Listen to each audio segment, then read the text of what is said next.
What makes your road trip more meaningful? By choosing places and destinations that promote ecotourism.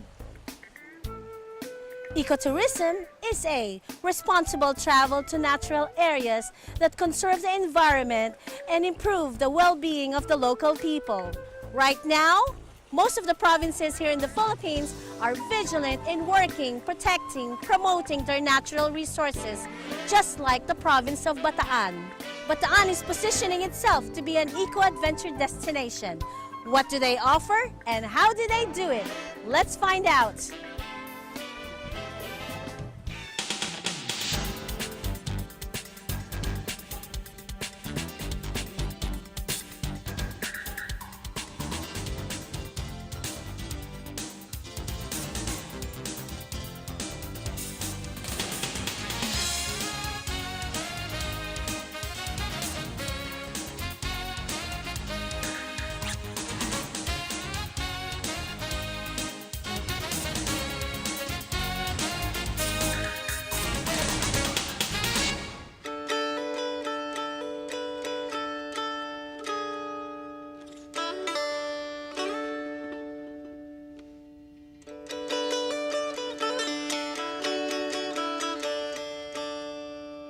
Though Bataan is better known for its historical participation in World War II, the Battle of Bataan is famous in history as one of the last stands of American and Filipino soldiers before they were defeated by Japanese forces.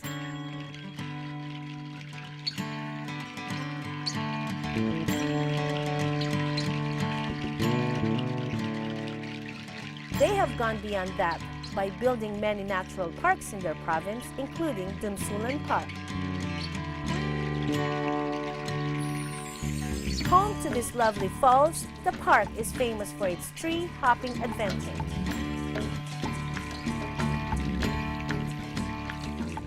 Bataan is beefing up to be the next eco-adventure destination this side of the north. Proof of this is the one-of-a-kind nature adventure that gives you a taste of real island living. Beach rules. Relax, unwind, enjoy.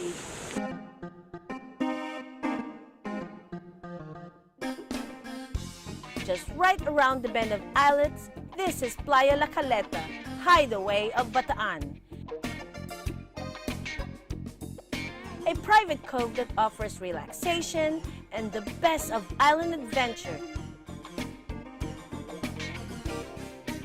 Get ready to play beach volley, trek along a stream, climb up a real tree house, bamboo kayak, feed the fish, and if that ain't enough, jump off this cliff.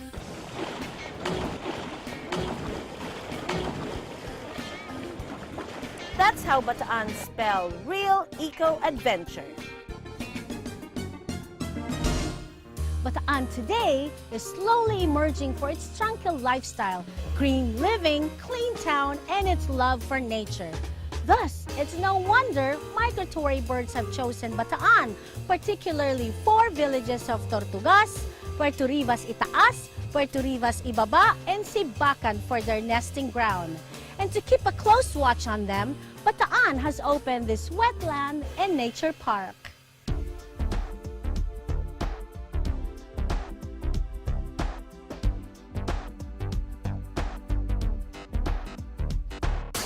With more than 4 hectares of swampland, about 14,000 to more than 25,000 migratory birds of different species have called these wetlands their home.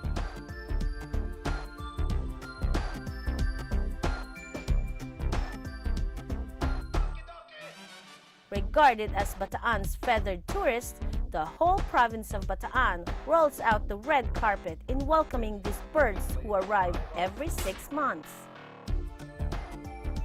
When did the birds arrive here?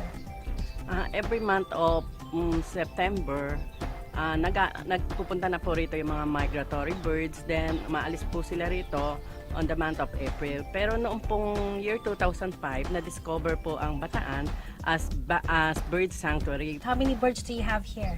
Ang pinakamataas pong birds na nabilang po rito every January po kasi nagkakaroon kami ng bird census through Wild Bird Club of the Philippines, DNR, Agriculture. Yun po, 25,000 more or less. That's a lot of birds. And Yes. do you have any idea how many species of birds do we have here? As far as I know po, 43 species. 43 species of birds. Interesting. Yun po. Now, how do we take care of them when they're here? Ini-inform po namin sa bawat residente, kahit na po hindi taga Tortugas, ang pag-iingat po sa birds like bawal po ang barilin ng birds, bawal lang magtapon sa mga karagatan, Yes. especially yung nasasakupan ng aming coastal area. Kasi po ito ang nagsisilbing daily habitat ng mga birds. Sa tuwing maglo-low tide po, nagkakaroon ng mud floods, doon po nanginginain yung mga isda kasi may mga natitira po mga maliliit na isda, yun po ang pagkain nila. Ang birds po, biodetector yan eh. Okay. Pag po healthy ang environment mo, makikita mo yung bilang ng birds, parami ng parami. Hand in hand with the locals, Balanga Wetlands and Nature Park is already an eco-tourist site as it aims to conserve the natural habitat of wildlife against the negative effects of human development. Thus, they continuously plant mangroves for the birds. What is the significance of mangroves to Bataan Wetlands Nature Park? Unang-una po, ang significance po nito, ang Bakawan po ay nagiging shelter po ng mga ibon. Kasi po ang wetland park po ay habitat ng ibon, so kailangan po ang Bakawan kasi sheltered po siya, at saka siya rin po ay nagsisilbing shelter din ng mga isda, ng mga crabs. Kasi po yung dahon po ng Bakawan, yun po ay nagsisilbing pagkain po ng mga fish, saka po ng mga crabs. Saka it controls yung flood po, at saka yung soil erosion din po.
Booming with its various parks and wetlands, two coasts in Bataan work together to protect nature.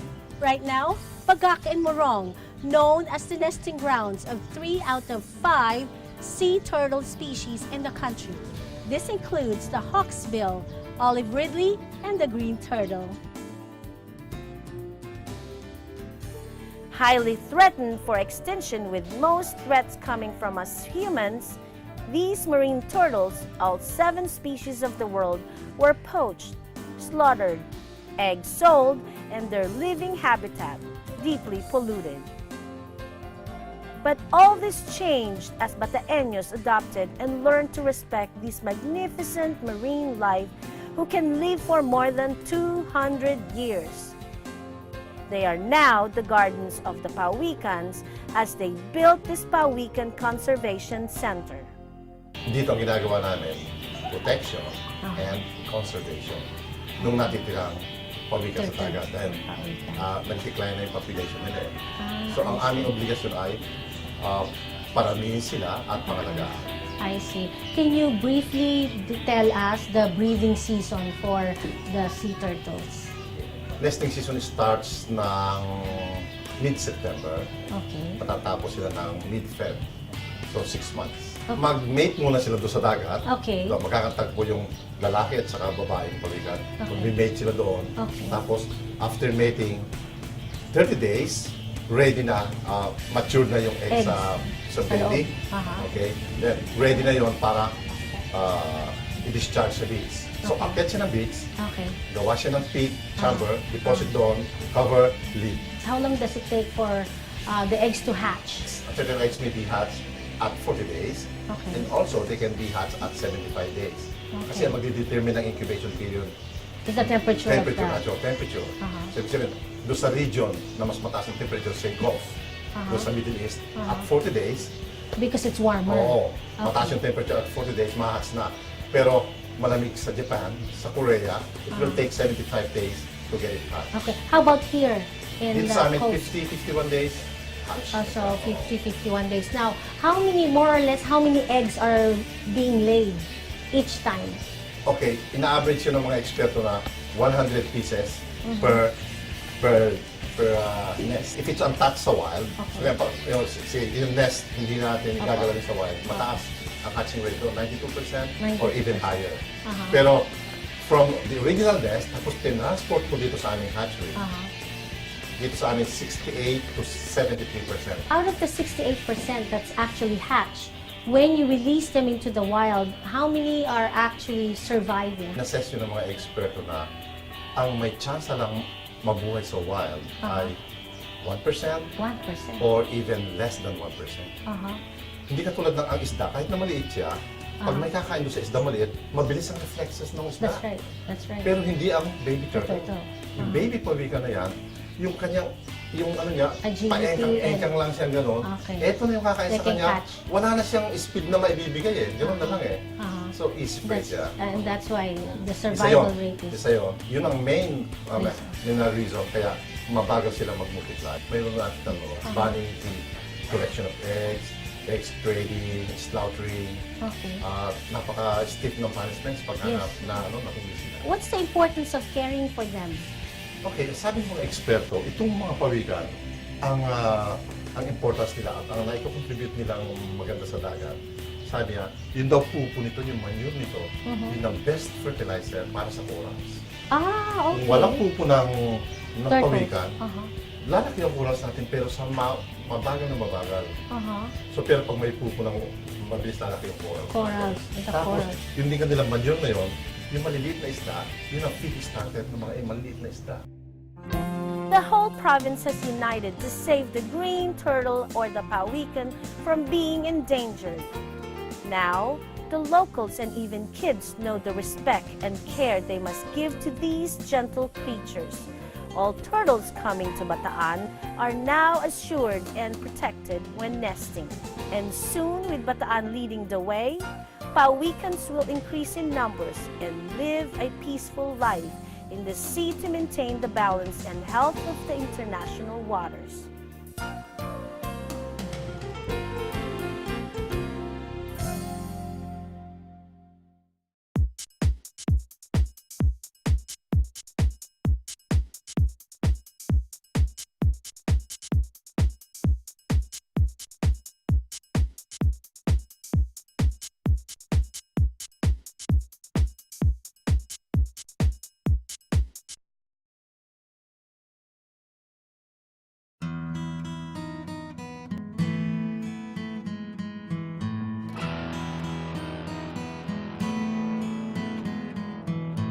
Eco-warriors are the individuals we search and look for every time we go on an eco-road trip.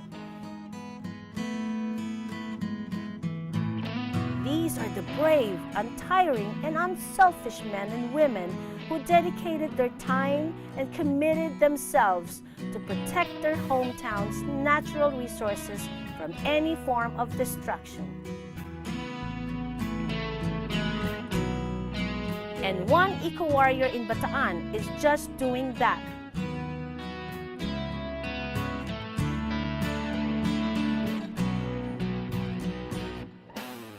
You are one of the unique eco-warriors I've met, and you're based here in Bataan. What exactly do you do to protect the environment?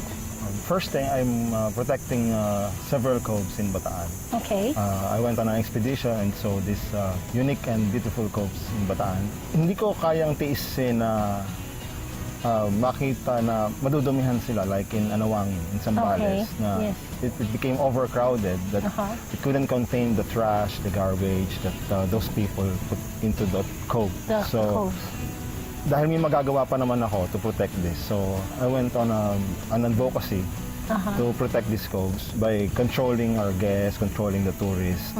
Actually making them a responsible Yes, tourist. exactly. So they help you with the environment. So we are here in this cove. What is this place called? This is Playa La Caleta, Okay. just one of the coves that I'm showing to some Yes. tourists. Yeah. And I understand you have programs here for visitors yeah. when they come over. Yeah. And what can they do here? Karamihan activities namin is walang masyadong impact sa environment kasi marami kasi like let's say banana boat, it could still harm kasi yung init ng gasoline and ano. Okay, so from dito the we boat. decided just yung mga like cliff jumping, so walang kailangang structure na itayo. So we have bamboo kayak. Okay. Yan ang mga pinapromotahan. So, all In touch natural. with nature pa din. Now, tell me more about the youth programs.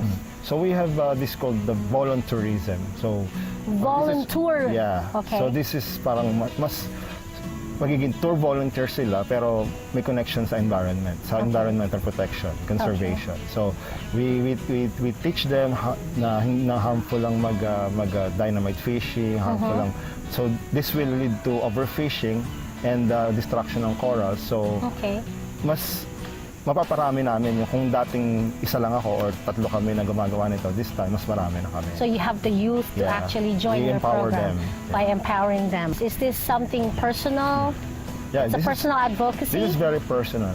I'm a Bataeño, so I love Bataan. I don't want my the next generation na makita nila na sira-sira na yung yung coast ng Bataan. We have a campaign in our show that says one tourist, one tree.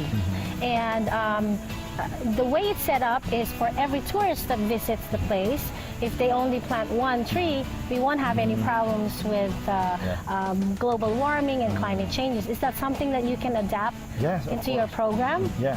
Actually, even before pa kami nagkakaroon nitong adventure tours na to, we are already planting trees, Okay. mangroves dun sa coastal area ng Bataan. So we do that every year, twice a year. Okay, but for every tourist that visits, Yeah. it doesn't have to wait for that time to be planted. I think we will adapt. That's really good. Would you advise others to be an eco-warrior just like you? Oh yes, of course. Dapat lahat tayo maging responsible tayo sa environment natin. Dahil kung bawat isa sa atin ay magtatanim ng puno or hindi man magkakalat, malaking share na yun, malaking bagay na yun para sa environment. That's true. Ecotourism in the Philippines is vital as it aims to protect our natural resources, stop destruction, and minimize the impact of urbanization. It also provides direct financial benefits for conservation, financial benefits and empowerment for the local people as it gives them work and livelihood. So the next time you travel, choose an eco-site as your main destination. Not only will you be helping Mother Earth, you are also empowering your fellow human beings.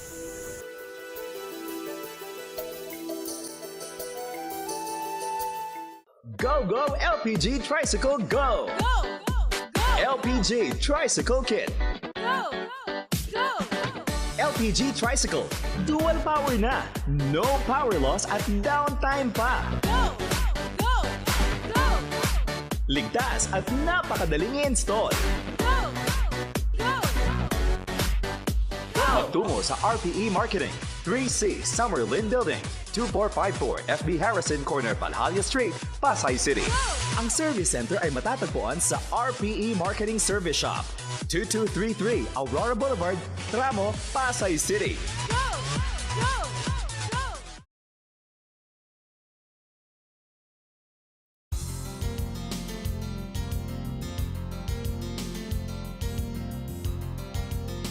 The beauty of ecotourism is that it promotes responsible tourism by protecting and putting first the welfare of all the locals, and most especially the indigenous people. Doing good by respecting their way of life, culture and heritage as one of the aspects we must help preserve. That is why I had to fly all the way here in Cagayan de Oro City to be part of this momentous event called a walk through Mount Nahilaran, which involves reverse migration. What is reverse migration? And how is it part of the environmental program of Cagayan de Oro City?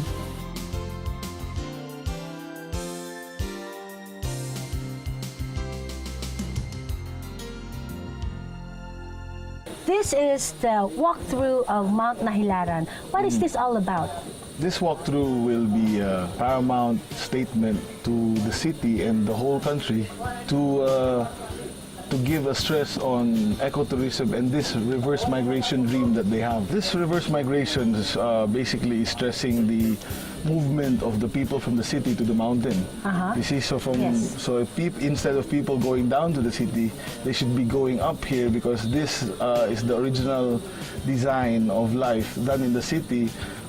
Competition, you beat competition here, more peaceful, healthier life and more opportunities, I can say. Now, how many tribes are we talking about? There's only one main tribe for Cagayan de Oro, that is the Higaonon tribe. Yes. So from the Higaonon tribe, you have like multi-tribes going down, but basically That's the main tribe that we in are the area. actually assisting going back into the forest. Not only these tribes, also the people from the city, they are also encouraged to migrate into the Back to the forest. Back to the forest, Right. since everything started like this. Right. Is there a program, a livelihood program for these people Of as course. they Of course we return to have. the forest? In the world trend of going green, we use natural and indigent materials to produce many products that we can offer to the country. Right, right. Like what kind of products? Abaka, Unlimited, bamboo, actually, yeah. Because of many trending now, like bamboo Yes. for the whole house, Yes. multi-usage. We have abaca, we have for food, Right. different handicrafts, hats, maybe clothing, Right. utensils, unlimited. Now, I have a campaign in the show where it says one tourist, one tree, wherein we are actually promoting all of these people. Could be a Filipino, the neighboring towns, or a foreigners who's visiting the area to plant one tree for every tourist. Is that something that you can adapt into your community-based forest management program?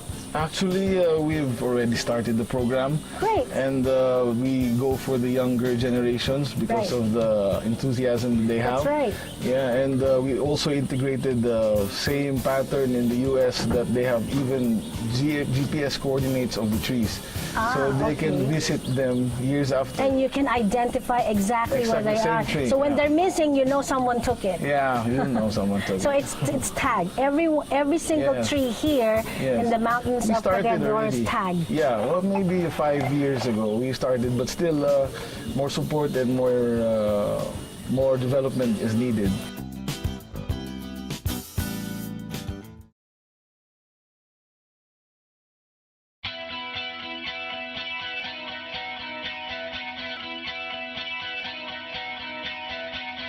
BATAAN is 2.5 hours away from Metro Manila, and just as its famous for its role during World War II, it is the new tourist destination with its bird-watching sites, Pawikan conservation centers, sanctuaries, and natural parks. Ecotourism in the Philippines is fast-growing as all the regions in the country work to develop and protect its existing eco-spots. How do we support them? First, let's go visit them and help maintain its cleanliness by not throwing our trash. And likewise, let's support the town's local livelihood products. I'm Ruby, reminding you still to plant more trees wherever you go, wherever you are, for the life of ecotourism relies on trees, which gives us clean, cool, fresh air. See you next time on my next Eco Road trip.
As